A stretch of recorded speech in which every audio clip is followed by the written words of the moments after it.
Hey everybody, and welcome to the Anthony Reeves Experience. Today on Reeves Point of View, we're going to talk about facing your family member.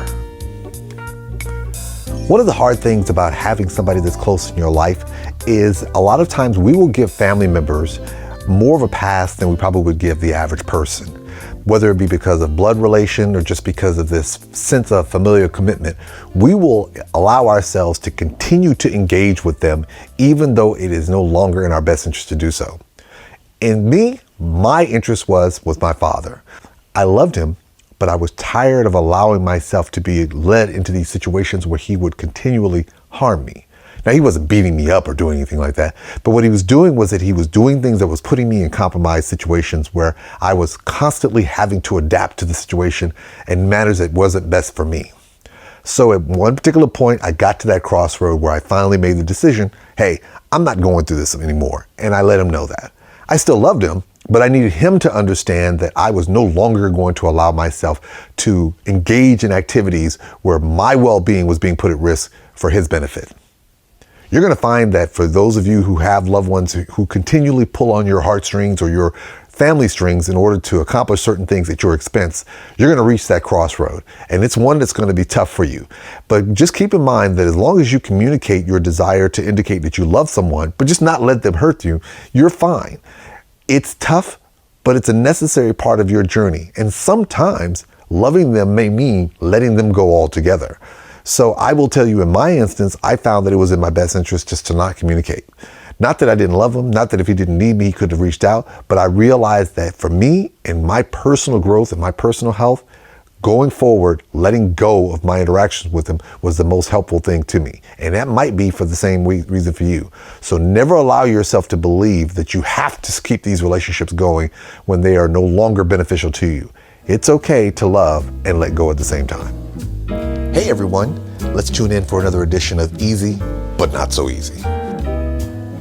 Today we're going to talk about separating your business relationships from your family or personal relationships. If you're a professional and you provide a service, it's probably going to be a situation where someone that you know is going to reach out to you and want to connect with you and engage you.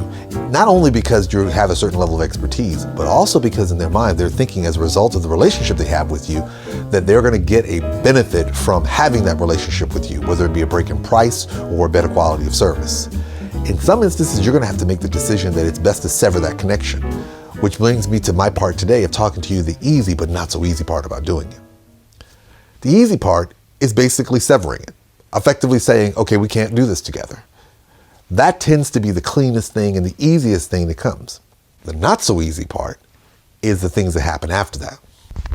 It's important that when you're dealing with people who are close to you, that you don't allow your feelings or their feelings to infringe upon your ability to do business as you would normally do with anyone else. A lot of times what happens is that when you treat a family member or a loved one the way you would treat any other business person, they get into their feelings because they're expecting a certain measure of accommodation as a result of the relationships that they have with you. The problem is that by doing so, that creates an additional burden on you that you normally don't have to have. And you now find yourself in the position of having to compensate for the person's feelings that they have because they are not used to engaging you in a professional manner, and you are now showing them a side of you that they have never seen. Unfortunately for them, that's not really your problem. When they come to engage you, they are meeting you in a space where this is what you do to survive for a living. And so you have to be prepared to condition them to accept the reality that as much as you love them, how you engage them is the manner that you would engage them in the same manner that you would do anybody else. That's not always easy, but it's necessary. The other not so easy point is letting individuals know that just because you're operating like this doesn't mean you don't want to work with them in the future. Again, whenever there's family members or close friends involved, feelings tend to pop out. So you're going to find people who are going to find in this situation where, well, if you don't want to work with me, I don't want to deal with you. Well, no, it's not that. It's just that under these set of circumstances, you have made the decision that engaging with them at that particular point in time is no longer in your best interest. Therefore, going forward, if another opportunity presents itself, you'll be willing to work with them. And sometimes conditioning them to understand that that's how you operate takes a little bit, but getting them to understand can be beneficial to you. The other part that's not so easy, sticking to your decision. Again, when you don't have personal relationships with your clients or your customers, it's easy to sever the connection because there's no emotional commitment there or emotional tie to it. But when you have family members or friends, that can get a little dicey, because a lot of times what happens is that they know how to engage you in such a way that can get some type of response. So they may find ways or try to engage you in such a way to pull you back into trying to help them, even though you know it's in your best interest not to. So remember how important it was for you to sever the relationship. It's also equally important that you stay committed to severing that relationship. Balancing your professional and your personal can always be difficult. And unfortunately, if individuals are not used to engaging in professionals like you and what you do on a regular basis, they may have a certain expectation that you're going to treat them as a family member who happens to do this as a profession, as opposed to a professional who's doing a favor for a friend. Either way, just be prepared to commit yourself to the reality that if you're going to engage with a loved one, severing that relationship may be hard, but it may be necessary to create expectations for if you decide to engage them again in the future. Hey everyone, today is Reeves Reflection. And today I want to talk about generational wealth and my grandmother's house. Several years ago, my grandmother passed away, and unbeknownst to me at the time, my grandmother left her house to my mom. Now, I will tell you that my mom has 5 brothers, one who passed away early, but she had 4 brothers. And I found it interesting that my grandfather, who had passed earlier, had left the house, of course, to my grandmother, and my grandmother left it to my mom. Now, to my knowledge, I had no idea whether or not there was a will, but my understanding from talking to my mom is that the house was left specifically to her. Now, my mom did something really awesome. What she ended up doing was she sold the home, and then she split the proceeds between her and her brothers, which I actually thought was a real honorable thing to do. But the reality is, if I was looking at this from a legal standpoint with my legal hat, I would have asked the question, 1, was there any instructions from my grandmother indicating that's what you wanted? 2, is there a will that dictates that? And 3, has there been any conversations that you had with her or anything so that the house was supposed to be divided in that manner? Why am I making this distinction? Because this was a situation where when my mother got the house, this was an older house, it was paid for free and clear, and all I kept thinking to myself was it was not my responsibility to get into her business with regards to the house. The house wasn't coming to me, it was her house, it was coming to her. But the reality is that from a generational wealth standpoint, had my mom kept that house, the house would have come to me. And if my grandmother had not specifically indicated that she wanted the proceeds from that house to be split and sold, and, the house to be sold and the proceeds to be split amongst my uncles, then the reality is that my grandmother would have wanted that house to be left specifically to my mom.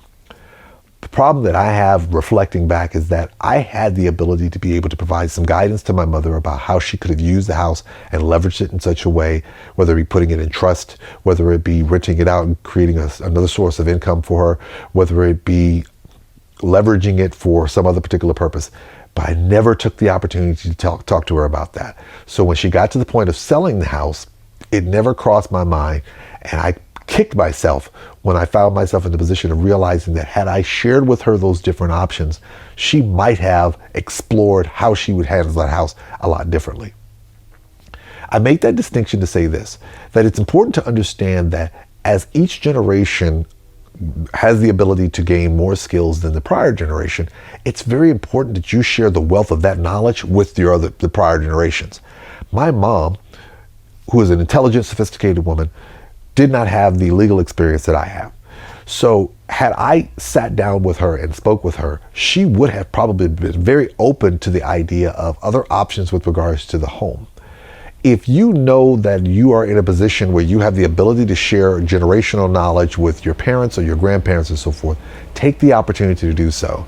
Again, in my case, I think had I taken the opportunity to do that, I might have been in a position where we could have used the house, that she could have created generational wealth, not only just for her, but possibly creating a revenue stream that could have been, if she wanted to share it with her brothers, she could have done so in a manner that benefited her and them in the long run. Unfortunately, that didn't occur, and the only person that I can really blame for that is me. But I will tell you this. Learn from my reflection so that you know that as you attain generational wealth of knowledge of different experiences that your ancestors and your parents and your grandparents didn't have, share that with them so this way they can benefit from what you know and you can all benefit together. Hey everyone, if you have a podcast player, whether it be Spotify or Google, Apple, whatever your listening device, I encourage you to listen to In the Know with Tony Reeves. One of my more recent episodes I did was talking about how in the hell am I going to pay for college, where I talk about the frustrations of finding out a lot of different things after the fact that will help me to pay for school. But here's a couple of things that I want you to also be aware of that I didn't address on there that I think you should be in the know about. One, make sure you keep all your options open. College can be very expensive and everybody knows this, but a lot of times what happens is that a lot of students get so focused on their dream school, they don't look at it from a pragmatic standpoint and say, listen, the goal is to get the degree and the education. The school itself is just the vehicle by which I do it. The school is not going to guarantee me success just because of that. So if you have the opportunity to go to a school that has the credentials that you need, don't allow yourself to get caught up in the haze of going to only a specific type of school. Focus on the options that you have available to you. Secondly, follow the money. If you start getting scholarship offers from schools that you never heard of, explore to see if the schools have the credentials and the programs and the things that you're looking for that's going to prepare you for the next level of your life. If you had a choice between your dream school, but they offer you no money, but then another school that has credentials that are as good, but they're offering you money, why would you go broke going to some place just because? Follow the money. So if some school is offering you money and resources that's going to help you get through your goals debt-free, consider that as an option before ruling it out because you've never heard of them. Third and finally, don't get caught up in the haze. A lot of times we get caught up in the glow of a specific institution because they have all these bells and whistles. And don't get me wrong, there are a lot of awesome universities out there and colleges that have a great deal of resources that you may want to explore. But don't be so blinded by all these resources that you ignore the options and you ignore the money opportunities that are coming your way. So when you're looking at the schools that you're choosing to go to, focus on the one that's going to get you there, not the one that looks all nice and shiny. Focus on the one that's going to get you there with the least amount of debt and giving you the greatest amount of options. Hey, why aren't you talking to me? Listen, if you've got some suggestions or some questions or some things you want me to talk about, by all means, don't just like and so forth. Just put a comment down there. I'd love to hear it. And with that, I have one question for you. Are you ready for the Anthony Reeves experience?